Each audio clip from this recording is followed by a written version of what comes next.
Hey traders, this is Blake Morrow with Traders Summit, and with me today I have Mr. Dick Matthews. He's going to get us up to date on what's happening in the FX market, what's happening in the sterling, what's happening in the euro, and what's happening with, holy cow, we just had the Fed last week. Yeah, Dick, good to see you.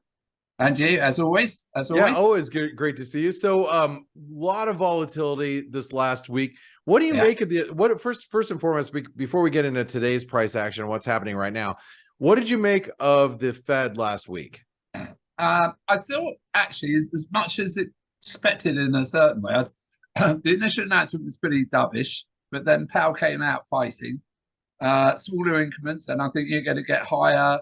You'll end up with a higher terminal rate for longer. I just don't see how anyone even dreams that he's going to pivot. They're just going to sit on inflation till it falls. I just don't see it. But we saw and initially the dollar had strengthened, but here we are today, and the dollar is significantly weaker against the euro, the sterling, and what is it? What is causing all of that? Do you think? God only knows. I just wonder whether the market got itself overly long of dollars. A bit of profit taking in there. But interesting, I saw that the CFTC figures released over the weekend or on Monday that euro longs were at very, very high levels, the highest they've been for some time, which surprised me a bit. And then you see the follow through today. I just don't get it. I mean, I think they're fighting the Fed. I think risk assets is still dubious. I think people are grasping at straws.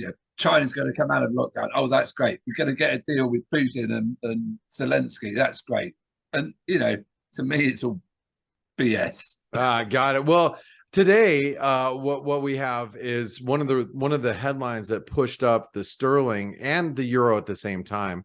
There's a headline that went across the wires that says the UK and the EU are nearing an agreement in their long-running Brexit dispute, and the EU has begun testing UK data on goods moving from the UK to Northern Ireland. And that's people familiar with the situation. Remember, it's always people. Like who? Just people. But that seemed to have gotten the attention of the markets. We saw the euro pop from, basically just above parity to almost 101. You have the sterling that went from 115 to almost 116, getting towards the upper end of your resistance level. So, and this is the level that you talked about last week. I'm gonna put the chart back up there so you can see, and you can see we're pushing right up against that 116 level. So what do? Do you stand in front? This is your range you talked about. Do you stand in front of it, or because it was a great call last week? This week, what do you think? I'm a little bit nervous actually. There's quite a big chart point at 100.94 on the euro, which I see has been the high today. If it breaks that, you've got another couple of cents on the upside on the euro. And it's almost like the sterling's following the euro a little bit. I've got a target of 116.70, so I've moved it up a little bit on sterling. If it breaks that, you've got 3 or 4 cents on the upside, maybe 120, 121 again. Okay, so hand on heart, there's all these rumors and all these people are saying this and saying that, and I'd really love to believe that there is a resolution to the problems in Ireland, because they are just stupid to me, and maybe Europe needs them as much as we need to have a resolution. We're both heading into a recession. We both need to put up interest rates higher and push ourselves into a recession more. And maybe there's some sense breaking out between the two sides. But having said that, to me, if you go short of the dollar, you're fighting the Fed, and never fight the Fed. There's only ever one winner here. The Fed's going to put interest rates up higher. The differential between sterling and the dollar is going to stay the same in terms of interest rates, and the euro and the dollar. Just looking at fundamentals, I still like it. I think, okay, you might get a correction, but longer term, I still want to be long of the dollar. So you think so? Now I know I asked you this, but if it gets above this 116 level, would you say 120 might be the level you're looking at? I think there's a chart point at 116.70. I know we can put that up. I'm guessing that's what people, if it breaks 116, they're looking for 116.70, and then 121.90. My guys who do the charts are looking at. So it'd be all the Now, way back up here, yeah, somewhere around that neighborhood. yeah. Now, turning the question on to you, because I think the midterms are playing a little bit of a role here as well in people's thinking. Now, we're not politically savvy over here and what goes on over there, but I'm guessing the Republicans are going to do really well, and that Biden will end up as a lame duck president, unable to get much through in terms of legislation. So the fiscal policy won't be as loose as possibly it was, which you could argue means that the Fed could be a little bit easier on monetary policy. I think that might be, as one argument that I've heard. Whether that holds water, I don't know. Well, and that could be the argument right now why ahead of the midterms today. And by the way, you guys and gals are going to be watching this probably as you already have heard a lot of results here in the US. Equities are up right now, and equities are up, fairly strongly. So the reason why I say that is, when you have the equity markets that are just trying to break higher and get towards, the upper end of the, let's just say the 3,900 level, 3,915, in order for us to really break above that, I think you're going to have to see, Republicans take a lot of the Congress, both the House and the Senate. That's a nice double top though at 3,900, isn't it? Yeah, but the flip side to that is, can the Democrats pull it out of their rear end? I don't see it, to be perfectly frank with you, and I think maybe this is the market telling you that that's what they're seeing as well.